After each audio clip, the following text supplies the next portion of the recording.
Hello everyone, welcome back.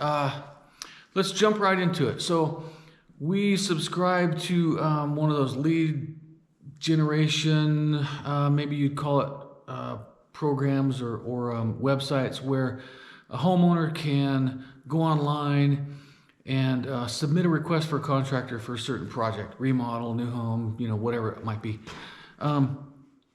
So we get several times a week, we get these notifications that people are looking for someone to do the type of work we do. I would say over the years, we've had very little success with this for a variety of reasons, and that's probably a video for another day. But suffice to say, we received one a week or so ago, and typically the client, potential client, will include some details about the project. Oftentimes they don't provide these details, or the details are vague. And anyway, again, one of the reasons we don't have great success with these programs, but for another video, another day. Anyway, let's move on. We got this request, and I found it very interesting. So the details that they provided for their project were extremely telling, and I thought worthy of a video. And here's the reason. Here's my two goals. If you're a homeowner hoping to build a home, I'm hoping that you can take this information or what I have to say and use it to improve or help you to have a good quality relationship with your building contractor as you go through the process, in both vetting him to be your building contractor as well as to the process of building your home.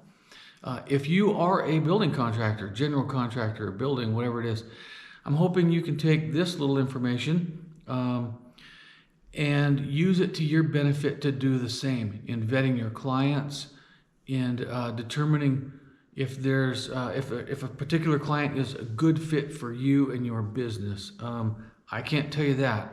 You're gonna have to do that yourself, but this might be some good information. So let me get to the description. This is what it says. I want a small, so this is the description. The guy wants to build a home in the Cody, Wyoming area. I think this is important to remember that we are in the Cody, Powell, Wyoming area, northern Wyoming, northwest central. So that will be important later on. It says here, I want a small BDBA home. I don't know what BDBA is in the almost 40 years of being in this business. I don't know what that is. So excuse me for not knowing.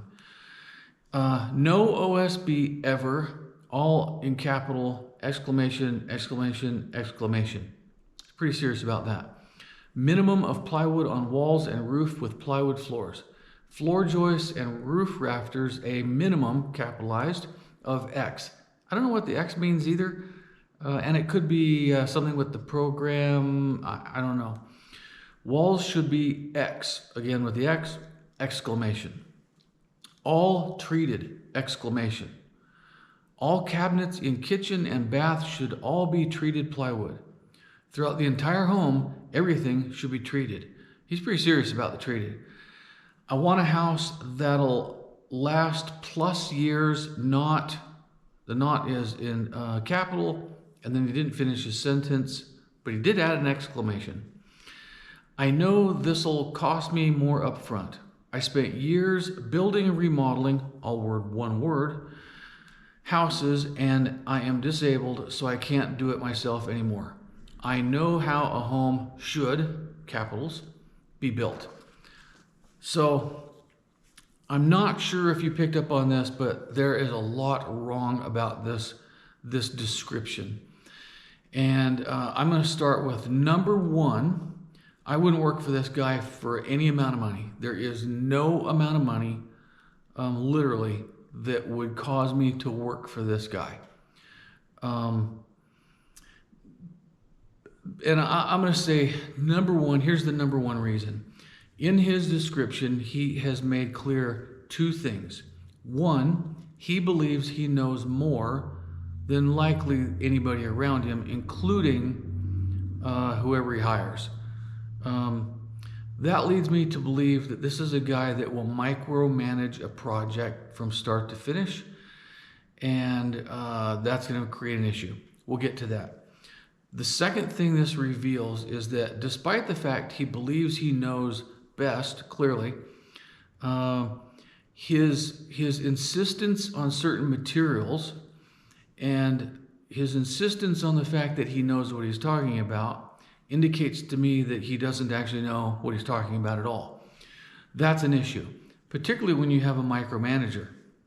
So it's one thing to have a client who has a lot of information, knows a lot of stuff, has been in the business and understands this, and then wants to somehow run things and tell you how to do things. It's another thing to have somebody who actually doesn't know what he's talking about, is confident that he does, and then of course he still wants to manage you and likely everybody around you. So let's get to why this is important if it's not obvious to you already. A micromanager on a home building project or major remodel is a disaster right from the get-go. I can't even tell you how bad this is. The number one reason this is bad is because it adds time. A person like this will add an enormous amount of time to a project. Time is money, which means that's either going to cost him because you as the contractor are charging him for this added time, or it's going to cost you, the builder. Either one is bad. You don't want either. But as a builder, if you find yourself in a situation where you're losing money and you're doing so because the client is causing delays needlessly, this is a recipe for disaster. I've known a few contractors over the years who have gotten themselves into these situations, and where they would normally be, we'll say, honest and forthright, they found themselves cutting corners, using cheaper materials, saying the term, which I despise, that's good enough. So, obviously that's a problem. That's a problem for the builder who now sets himself up to fail and potentially damage his reputation going forward. It's a problem for the homeowner who has a certain expectation of quality, and they may or may not be achieving that or receiving that quality because of this. Micromanagers are just a disaster. And of course, in addition to the time factor, which I think is extremely important, you have also this added tension and frustration on the job site. If the subcontractors show up to do their job and now they don't know who they're working for because you as a general contractor are technically hiring them and guiding them and giving them direction, and they have a set of plans or engineered specifications, and yet now they have this second layer of authority who comes along and undermines everybody else's authority and insists on certain things. That just creates a lot of anxiety for those subcontractors who, again, really want to just get in, do good work, and get out so they can get to the next job. You need to remember that a plumber is not on a job for a year and a half like I might be as a general contractor. They get in and they get done, depending on the size of the house. They might be there a couple weeks, they might be there a month, whatever the case is. They do their rough in and off they go to the next one, and then they come back when they trim out. So to add time to their schedule and delays to their schedule, that's a problem. That's a real problem. And then they find themselves in the same situation. They're dealing with frustration and anxiety. They potentially miss things that they shouldn't have missed. A client who is a micromanager, I cannot stress enough what sort of disaster that sets up. Now that if you're a homeowner, if you're a client, that does not mean that you have no involvement. That doesn't mean that you just stand back and take this hands-off approach and you're like, hey, whatever happens, happens. The general contractor or building contractor would be foolish to allow that to happen as well, because now they take on a lot of liability that they shouldn't be, making decisions that you should make as a client. So there is a balance there to be had as far as the amount of input and involvement that you as a client has, and as a general or building contractor, you need to recognize that as well, and make sure that your homeowner, your client, is involved in the amount that they should be. So let's go on. Let's move on with this. We've dealt with the client and the micromanager and the fact that this guy clearly thinks he knows what he is talking about, and is going to let you know. Here's the other problem I have with this, and people like this, clients like this. They lack the ability, because they tend to be know-it-alls, they lack the ability to take good, wise advice from experienced people. This guy says that he spent years building, remodeling houses, which I find hard to believe. And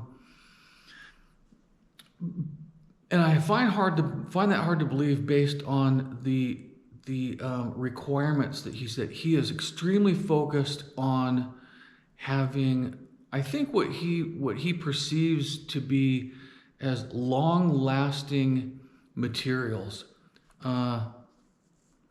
and yet the fact that he calls for treated material throughout his home indicates to me that he really doesn't know what he's talking about. Treated material, you have to remember, there's a number of different ways to treat lumber and plywoods, and quite frankly, none of them are extremely healthy to you or the environment. Now, they're necessary when we have, for instance, a contact point between wood and concrete.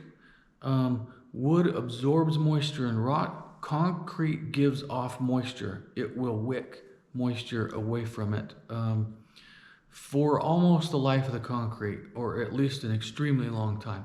So we want a barrier between the wood and the concrete, and where we can't achieve that, we want pressure treated or treated material to keep that material from rotting out. Here's another reason you might want treated. Treated lumber is also resistant to bugs and that sort of thing. So you might want that sort of stuff, but where would you use treated material in your home? Well, you're certainly not going to use it in a finished situation such as cabinets. That would be a very bad idea. Treated material has a color to it because of the chemicals, and consequently, it would be very hard to paint and stain and that sort of thing. You would not want treated material inside your home if you could at all help it. When we use treated plates, bottom plates, say on a concrete floor or wherever we come in contact with concrete, all of that's contained behind the drywall and the finished wall. So we really don't have any exposed treated material inside a home. I can't think of any reason why we would. And on the exterior of the home, quite frankly, treated material doesn't look that great. About the only time you'd find treated material that is exposed and not covered with something, it might be deck posts. We use treated deck posts, and they're brown.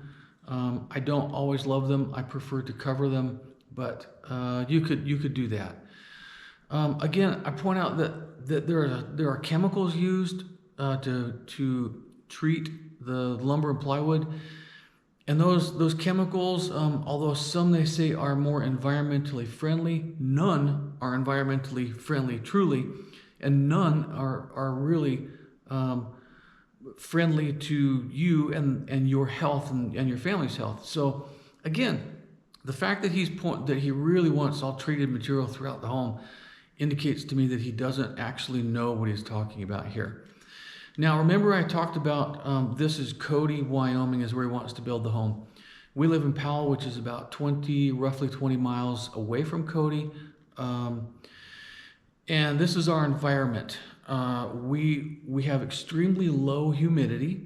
A 30% humidity day would be relatively high, or it might be average through some portion of the year. We do have times when our humidity rises for a short period. It's almost always when it's raining or something like that. Here's something else to think about. We do not have termites. They don't exist here.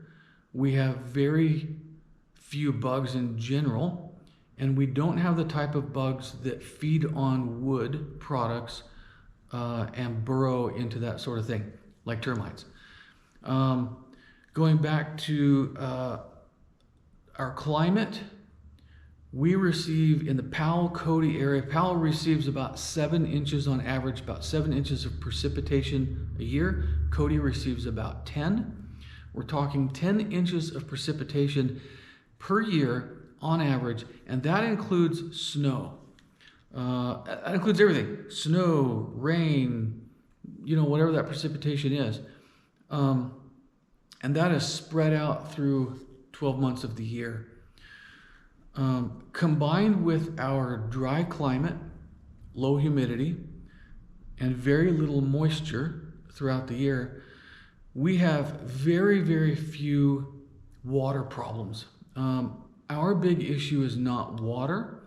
Our big issue is wind and cold wind. I say this over and over and over again. It's not that we ignore the effects of water or don't try to mitigate it or avoid any kind of water infiltration.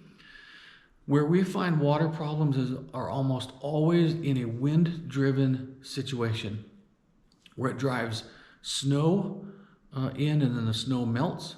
And of course that becomes water. Or where water itself in the form of rain is wind-driven, say it drives itself up underneath shingles or roof flashings, poorly flashed windows, things like that. That's where we find the most of our water damage. If we're going to find it, it's going to be almost always at the bottom of a window, and even that would be considered somewhat rare. Again, it's not that we are not aware of the potential water problem. It's that we're not concerned about it like you might be in Texas or Missouri or Florida or, gosh, just about anywhere. California even, as dry as they are, gets way more moisture than we do. So the fact that this guy is speccing out all this treated material tells me another thing. He's not from here. Part of the job of a building contractor is to recognize the environment that you're in. So if you are in Missouri, we'll say, you're going to get a vast, greater level of moisture than we would here in northern Wyoming. You need to build a home accordingly. You need to take into consideration the different factors. Termites, you're going to have termites. You're going to have rain, torrential rain. You're going to have potentially snow depending on where you're at, Missouri. And that's just one place. So as a building contractor and as a client as well as a homeowner, you need to recognize your environment and build your home accordingly. So the fact that he is speccing out all of this treated material tells me he's not from here. He's not from here, and this person, I say he, it might be a she, this person has not done their research. They don't understand the environment in which they're building a home, which could potentially set them up to fail. Not only in the sense that they're overbuilding, treated plywood is not necessary here, but they may be doing things that they don't need to do like that, or not doing things that they do need to do. Again, our primary concern is wind and cold wind. We need to keep cold wind out of your home. It reduces the insulation value in your walls. It creates an uncomfortable situation, just living condition wise, drive up utility costs. There's a number of factors that wind and cold wind particularly will have effect on your home. So I guess I should just wrap this up. This is, I'm not necessarily picking on this particular guy. This person is just an example of, I think, what not to do. So if you're a client, I would say take heed. Hire a building contractor that will serve you in your best interest. that knows the environment, that's familiar with building homes in the environment that you are building. As a contractor, as a building contractor, it is very wise to vet your clients and take great consideration before you go hiring or take on a project. If you find yourself in a situation where you just feel like you need this job, you need the work, and I see this all the time, particularly out of really small contractors, 1 or 2 man shows that you know, and there's nothing against that. I'm just saying that's, you know, that's where everybody starts, and I see that more often with them. They get in a situation where they have to take everything and anything. They can't pass up a roof, a new house, a bathroom remodel, and that's fine if that's you and you do everything spectacular. But a lot of contractors, they do that because they can't support themselves in any one area. So as a builder, they don't have enough homes. As a remodeler, they don't have enough kitchens, if that's your specialty, or something like that. And they feel like they need to take everything and not turn down anything. From a business standpoint, that is a very poor way of doing business. You're going to set yourself up to fail. You are going to find yourself taking on projects that you're not qualified to do. They're going to cost you money. And in a situation like that, in a business situation like that, the last thing you want is to get into a situation where you're losing money hand over fist. You have no control over this bleeding, so to speak. And now you've potentially set your business up to fail, literally fail and go under. That's not the place you want to be. When you're in that situation, you probably want to be a little bit more selective. A client like this would be an extremely poor client to take on for any building contractor. Myself, and we're not a huge contractor, but I can think of much larger contractors that wouldn't touch this person with a 10-foot pole. So anyway, all that to say, take heed. If you're a client, I hope this is valuable. It helps you to learn where you fit in the process of building your home or your major remodel. If you're a builder, I hope this helps you to better vet your clients going forward and really take on clients that are a good fit for you, which is really a recipe for success. When the client and the builder have come together and they've agreed that they can have this relationship for this period of time. And building a home anymore is not a quick thing. If you're building spec homes, yeah, I know guys throwing up houses in a hurry. We build custom primarily, and the size of homes that we often build are fairly large or detailed, and they'll take a year, 2 years. We just started one that's a 3-year project. So anyway, I hope this is helpful.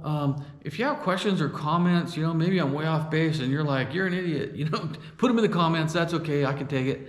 But overall, I just think I think this is a good topic, and I hope it's helpful, and we'll have more to come. Really appreciate you all. Until next time.